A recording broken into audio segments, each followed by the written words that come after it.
첫째는 우상이란 무엇인가 하는 것이에요. 종교개혁자 마틴 루터는 이런 얘기를 했습니다. 우상이란 당신의 마음이 매달리고 의지하는 것이 무엇이든 바로 그것이 당신의 하나님이다. 그러니까 우리의 탐심, 욕망, 집착, 갈망 속에 우리의 우상이 있다, 이렇게 말하는 것이죠. 그런데 이 탐심이 이제 우상 숭배라고 할 때 우리가 어떤 대상을 탐하고 집착한다는 것은 그 대상이 매력적이라고 하는 것을 전제하는 것이죠.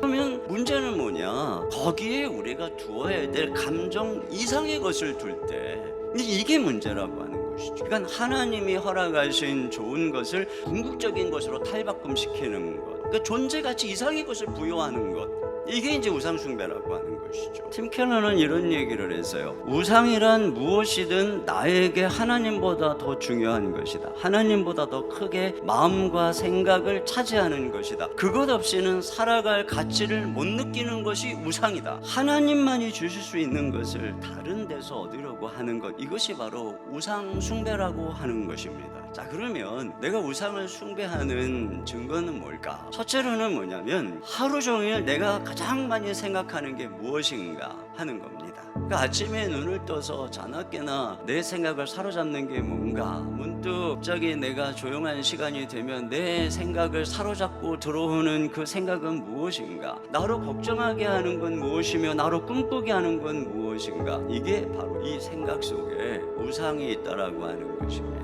두 번째는 그것을 얻기 위해서 해서는 안 되는 행동을 한다면 거기 우상 숭배가 있는 것입니다. 고3 때는 잠깐 교회 안 가고 학원에 가서 기도하는 마음으로 혼자 예배하고 열심히 공부해라. 그리고 대학에 가서 열심히 마음껏 시간 많을 때 주님 섬기면 되지 않겠니? 이런 변명 속에 무엇이 있습니까? 우상이 있는 것입니다. 세 번째로 그것을 얻지 못할 때 과도하게 괴로워하는 것입니다. 인생이 다 끝난 것처럼 요즘에 집값이 올라가서 걱정이 많죠. 요즘이 아니라 지금 몇 년째. 근데 여러분, 요즘 이런 시대 속에 유행하는 용어 중에 하나가 벼락거지라고 그러더라고요. 벼락거지. 그래서 벼락거지가 뭔가 하고 보니까 집 없는 사람들이, 나 가만히 있었는데 주변에 집 있는 사람들이 다 집값이 올라가고 내가 거지가 됐다는 거예요. 갑작스럽게. 벼락거지. 제가 그 용어를 보면서 무슨 생각이 들었냐면 요즘 시대에는 집이 우상이다. 그러니까 우상 숭배를 멈추고 그를 하나님에서 끌어내지 않는 이상은 우리가 예수 그리스도를 왕으로 섬길 수가 없는 거예요. 그러니까 구약 시대에는 실제적으로 눈에 보이는 바알, 아세라 이 신상과 산당을 부수고 하나님을 섬기는 것이 신앙이었다면, 지금은 우리 마음속에 있는 이 수많은 우상들, 그것들을 과연 내가 부수는가? 거기에 우리의 싸움이 있는 것입니다. 자, 그러면 어떻게 우리 마음의 우상을 제거할까? 우리가 첫째로는 하나님 말씀으로 돌아가야 돼요. 하나님은 자신을 말씀으로 계시하기 때문입니다. 형상을 만들어 하나님을 섬기면 우리의 욕심이 투영된 우상을 섬기는 결말로 갈 수밖에 없는 것입니다. 하나님의 말씀을 제쳐두면 종교는 내 마음의 탐욕을 대변하는 종교가 될 수밖에 없는 것입니다. 두 번째는 주님과 고독의 시간을 가져야 합니다.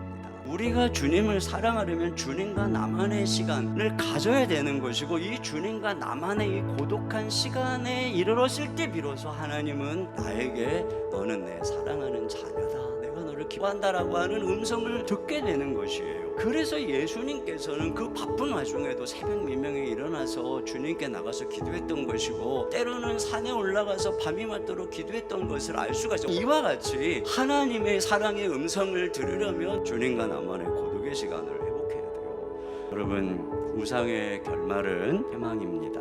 우리 마음의 우상 내려놓고 오직 하나님만 사랑하고 신뢰하고 걸어갈 때 주님이 우리 자손 만대 천대까지 복과 은혜를 베풀어 주실 줄로 믿습니다. 아멘.